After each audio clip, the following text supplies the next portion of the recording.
Hi y'all. If you've been around the channel for any period of time, you know I'm always talking about food, especially Kentucky food.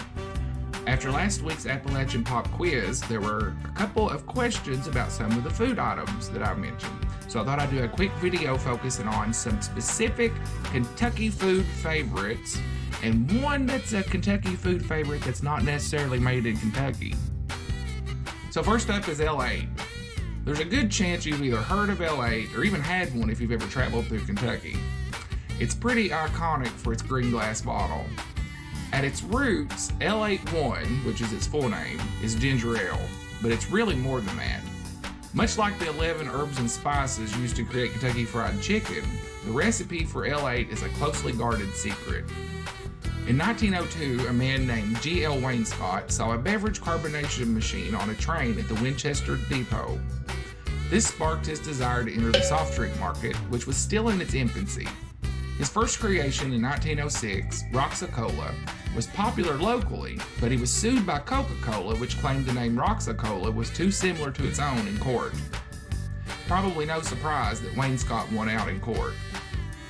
In 1926, Wainscott developed a recipe for a carbonated ginger drink and debuted it at the Clark County Fair. A contest was held to name the drink and give it a slogan. The winner was a late one because the drink was a late arrival on the new soft drink scene, and thus L81 was born. L8's very popular in central and eastern Kentucky and still comes in long neck returnable bottles.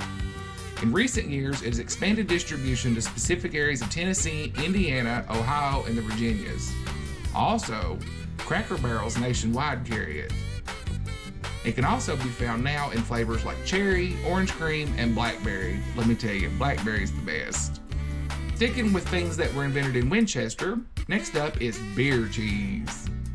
I think the Kentucky Tourism website said it best when it said lots of places serve what they call beer cheese, but there's nothing like true Kentucky beer cheese. Yes, Lord. The exact origins of beer cheese aren't really known, but it is known that it was most certainly invented in Winchester in the 1940s. Most sources give credit to John Allman, who owned the Driftwood Inn on the Kentucky River. It was served to customers as a complimentary appetizer to increase their appetite for beer. There are as many recipes for beer cheese as there are fish in Lake Cumberland, but your basic ingredients are beer, of course, cheddar cheese, garlic, and other spices. Some beer cheese can be quite spicy. In grocery stores in Kentucky, especially central Kentucky, you can find many brands of beer cheese, but I think my favorite has always been Hall's. Because of the love for beer cheese here, Winchester hosts the annual Beer Cheese Festival in early June. It draws over 20,000 people and has won numerous awards and accolades. Next up is Derby pie. In a state known for being very protective of recipes, here's another one for you. Derby pie was invented in 1954 at the Melrose Inn in Prospect, a suburb of Louisville. Owners Walter and Laura Kern were determined to come up with the perfect pie and came up with a chocolate and walnut creation.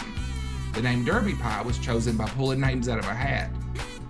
The name Derby pie was granted a federal trademark in 1969, and they are very protective of that trademark. For that reason, you can only get true Derby pie through Kern's Kitchen in Prospect or a restaurant or store that's licensed to sell them.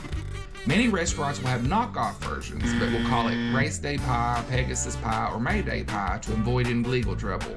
Some even go the extra mile and use pecans instead of walnuts. To know whether or not you have a real Derby pie from Kern's, check the crust. It'll be obvious. Next up is Burgoo. Burgoo is similar to Brunswick stew in some ways. Both developed from hard times by stewing whatever meat and vegetables were on hand, usually squirrel, deer, or raccoon. But Brunswick stew is a creation of the mid or late 1800s, while Burgoo dates to the first settlers to come through the Cumberland Gap into Kentucky in the 1750s. Brunswick stew has developed over the years to contain typically chicken or pork as the meat, while Burgoo goes for mutton or beef. Burgoo is served on race days at Keeneland and Churchill Downs, and Keeneland's recipe is particularly popular. It contains beef, okra, corn, lima beans, potatoes, and more. Over in the western coalfields region around Owensboro, Burgoo is a communal thing. Church parishes and schools will hold large Burgoo picnics as fundraisers. The Burgoo over there tends to have mutton in it. Those are some mutton-eating people over in that part of the state. Now we have Henry Bain sauce. This one is more popular in Louisville and the surrounding areas. It first came to be at the Pendennis Club in Louisville in the early 1800s to complement the taste of game meat. Over the years, it has come to be used on all kinds of meat. The inventor of Henry Bain sauce was the club's maitre d', who was named Henry Bain. Not a whole lot is known about his life other than his time at the Pendennis Club. I couldn't find any sort of official recipe online, and there are many variations floating around out there. One shared ingredient among all is pickled walnuts. If you happen to live near Louisville, you can usually pick up some Henry Bain sauce at Kroger. Benedictine. This is one that, until recently, was mostly seen at uppity luncheons and receptions in the spring and summer. Benedictine is a spread that's made from cream cheese, cucumbers, onions, and other spices depending on the recipe. It was created by caterer and cookbook author Jenny Carter Benedict in the late 1890s. It was used to make those fancy little finger sandwiches you see at bougie events that make you wear a belt and chew with your mouth closed. Now this isn't entirely the case anymore, and Benedictine is becoming more popular as a dip in a salad dressing. Hall's, those lovely beer cheese people, have started selling Benedictine at grocery stores in central Kentucky. And now for the big mama of Kentucky food, the hot brown. It's hard to talk about this one without actually wanting one. At its core, a hot brown is a turkey and bacon sandwich smothered in Mornay sauce and topped with tomatoes and sprinkled with nutmeg. It's then baked in an oven and served steaming hot. The dish was created in 1926 at Louisville's Brown Hotel. Over 1,000 people would attend evening dances in the hotel's ballroom, then head to the dining room to eat and straighten up a little, kind of like a 1920s Waffle House.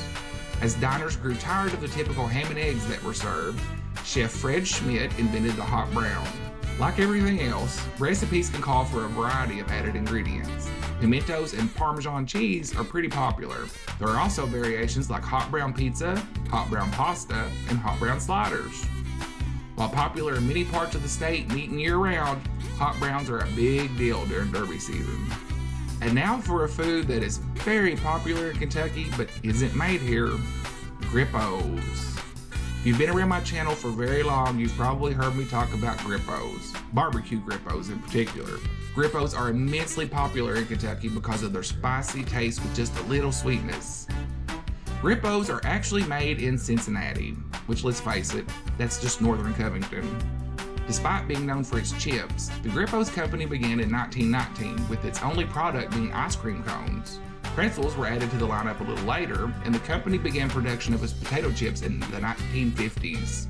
Today, Grippos can only be found in southwestern Ohio, northern and central Kentucky, and Evansville, Indiana, but their distribution is increasing. They also sell their barbecue chip seasonings in shakers and as a barbecue sauce. So there you go, a few Kentucky-specific foods that perhaps you've not heard of before. Maybe you have, maybe you've had some of them. If you have, let me know in the comments what you thought of them. And if you're from Kentucky, is there anything I've left off that I should have included? As always, I appreciate you watching, and I'll talk to you later.